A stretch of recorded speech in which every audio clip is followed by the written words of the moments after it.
Est-ce que tu l'as trouvé? Est-ce qu'il va bien? Ok, je te rappelle plus tard, ok? Ok, bye. T'as bien une drôle de tête, Tom. Y a-tu quelque chose qui va pas? Non, ça va. Je pense. Enfin, c'est compliqué. Tu vas en parler peut-être?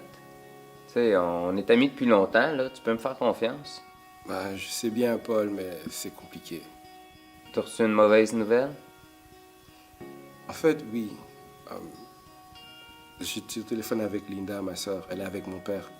Qu'est-ce qui se passe? Tout va bien? Ben, le voisin est venu déposer mon père chez Linda à la maison. Il l'a retrouvé à l'arrêt de bus sans ses souliers. Mon père sans ses souliers. Il voulait se rendre au bureau de poste. C'est pas la première fois que ça arrive. Et cette situation me rend un petit peu, comment dire, désemparé. Ouais, je vois. S'occuper de son père, c'est pas évident. Quand Cindy puis moi, on a décidé de s'occuper de beau-papa puis de ses affaires il y a 5 ans, on pouvait pas s'imaginer tout ce que ça l'impliquerait. Moi, je suis complètement dépassé. Ben oui, je te comprends. Il y a énormément de choses à quoi penser. Chez nous, c'est Linda qui s'occupe de mon père. Maintenant, elle est enceinte et je vois très bien que ça va être difficile pour elle de tout gérer. C'est juste que je sais pas par où commencer. Bon, la première chose à te dire, c'est que le dialogue, c'est essentiel. Primordial même. Passe un maximum de temps avec ton père pour savoir ce qu'il veut, voir comment il envisage les choses à moyen, à long terme. Puis faites-vous une liste aussi, hein, des choses à régler. Ouais, je pense qu'il faudrait qu'on s'assoie avec Linda pour voir comment on va envisager la suite des choses. Oui, c'est une très bonne idée, ça. Nous, on s'est rencontrés à plusieurs reprises. Bon, c'était pas toujours évident. Beau-papa était pas très coopératif au début, là. Mais il était très anxieux, je pense. Il a fallu tout réorganiser.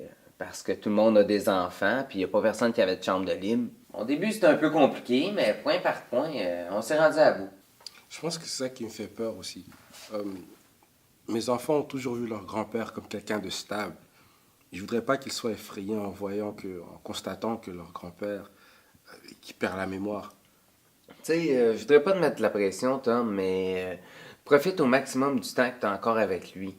Tu sais, ça va être plus difficile d'organiser un déménagement dans une résidence ou dans un appartement supervisé quand il sera plus capable de prendre ses décisions par lui-même. Je pense qu'il faut qu'on consulte un médecin aussi. Linda pense que c'est une condition qui risque de s'aggraver et ça l'inquiète beaucoup. Au fait, ton beau-père, il avait des pertes de mémoire aussi, c'est ça? Quelquefois, là, mais rien de sérieux. Le médecin, il nous a beaucoup rassurés par rapport à ça. Il nous a donné quelques petits conseils pratiques, puis finalement, beau-papa, il a pu rester à la maison. On a trouvé un travailleur social puis une infirmière communautaire qui viennent le voir. Ah, il y a une infirmière à la maison. Elle lui fait ses soins, c'est ça? Oui. Ben, elle le connaît bien maintenant, là, puis on est souvent en contact avec elle. Ben, elle nous informe s'il y a des améliorations sur son plan de santé. Puis elle nous a aussi averti de quoi faire pour quand il sera plus capable de prendre ses décisions pour lui-même par rapport à ses soins de santé. L'infirmière est vraiment extra. Au fait, vous avez une procuration pour votre père déjà, non? Une procuration. Une procuration relative aux soins de la personne. Ça permet aux aidants de prendre des décisions en cas d'hospitalisation, par exemple. C'est très important de prendre ces démarches-là le plus tôt possible. Ah oui, je comprends mieux. Je vais demander à Linda parce que c'est elle qui s'occupe des papiers généralement. Euh, mais elle m'a demandé de trouver une résidence pour papa. On ne pense pas qu'il pourra continuer à vivre seul et il a besoin d'une surveillance quasi permanente. C'est juste que les prix sont tellement élevés. J'avais jamais réalisé à quel point c'était cher. T'as vu les prix, toi? Ouais, nous, ça dépassait de 700 $ les revenus de beau-papa. On a vite laissé tomber l'idée, là. On a essayé de trouver d'autres solutions. Puis de toute façon, beau-papa, il pouvait prendre soin de lui-même, là. On a juste pensé au repas. Puis là, ben, il y a la popote roulante qui vient lui porter ses repas. Nous, on s'est informé auprès d'organismes parce qu'on s'y connaissait pas du tout, là. Zéro connaissance. Mais une bonne motivation pour soutenir beau-papa au mieux. Une fois que vous aurez fait votre liste, pas à pas, trouvez les renseignements, puis armez-vous d'une bonne dose de patience. Je ne sais même pas combien il fait pour sa pension. Je sais juste qu'à quelques reprises, je suis venu lui déposer une petite enveloppe parce qu'il avait tout dépensé avant la fin du mois. Tu sais qu'il voulait reprendre à conduire. On lui a pris ses clés de voiture tout de suite. On avait trop peur. Et puis, il faudrait qu'on ait une vue d'ensemble de toutes ses ressources financières, tu crois pas? Thomas, oublie pas que c'est ton père. Vous pouvez pas y prendre ses clés de cette manière-là. Essaye plutôt de lui faire prendre conscience par lui-même. L'infirmière de beau-papa, elle nous a aidés à faire un diagnostic pour voir ses capacités de conduire. Et puis, son médecin nous a remis une lettre qu'on a pu remettre aux assurances, puis etc. Renseigne-toi, puis quand tu fais des choses, explique-lui toujours pourquoi tu les fais. On a agi dans la précipitation, mais on avait trop peur qu'il lui arrive quelque chose. Ben oui, je te comprends, là. Mais par rapport à ses finances, là, oui, je pense que c'est une bonne idée d'avoir une vision globale.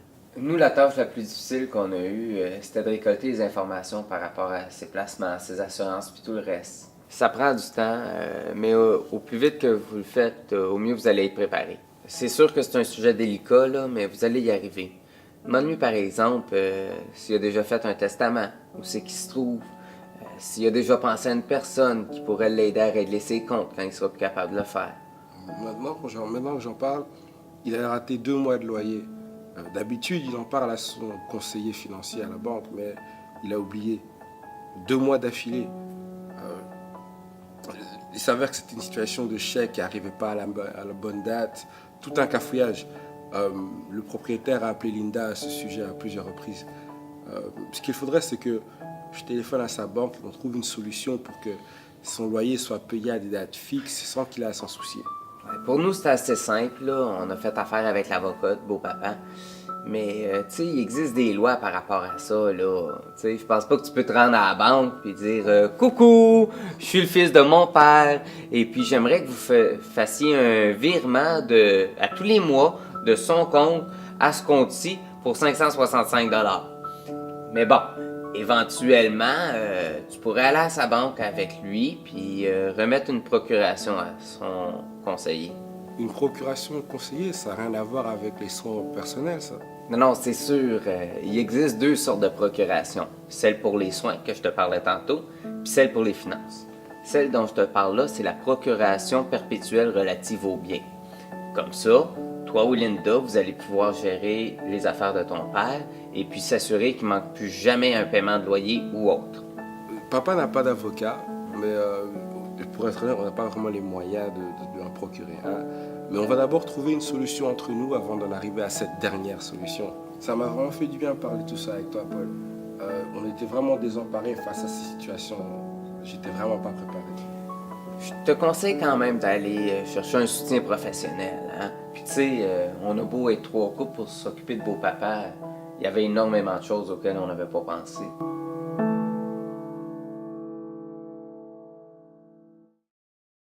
Un homme comme Thomas est pas mal chanceux de pouvoir compter sur le soutien d'un ami, mais aussi de pouvoir compter sur son expérience dans une situation compliquée là, comme celle-là.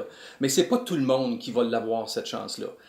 Ce qu'il faut retenir, c'est que dans une situation comme celle-là, il y a plein de choses qui se passent en même temps, et ce, dans un climat qui est chargé d'émotions. Il y a donc plein de choses à penser, il y a plein de choses à décider, tout en respectant la personne qui est au centre de tout ça, c'est-à-dire la personne aînée qui est en perte d'autonomie. La clé, comme aidant naturel là-dedans, c'est de prendre un peu de recul finalement et d'établir son plan d'action. Et en venant en consultation au Centre d'éducation financière EBO, on prendrait le temps justement de faire ça. Donc, après avoir fait le portrait financier de la situation, parce que chaque situation là est unique, on pourrait voir plus clairement et établir la liste de, premièrement, tous les aspects qu'il faut investiguer, toutes les démarches qu'il faut entreprendre et toutes les décisions aussi qu'on aura à prendre. Mais ça ne s'arrête pas là, bien sûr. De toute évidence, il faut faire les choses dans l'ordre. Donc, il faut être capable d'établir des échéanciers avec des dates importantes. De là, on pourra voir aussi ce qui est important de faire en priorité. Parce que la dernière chose qu'on veut faire là, dans une situation comme celle-là, c'est d'essayer de tout faire en même temps, parce que je vous le dis, là, c'est là que les choses se compliquent drôlement. Ensuite, ben, c'est tout simplement de suivre son plan d'action dans les délais requis, bien sûr, mais sans se brûler aussi à la tâche, mais surtout, surtout, dans le respect de la personne qui est au centre de tout ça, c'est-à-dire, on l'a dit tantôt, l'aîné qui est en train de vivre, on s'en doute, de grands bouleversements. Sur ce, ben, si vous voulez en savoir plus sur cette question, je vous invite à aller sur notre site web au centreebo.com.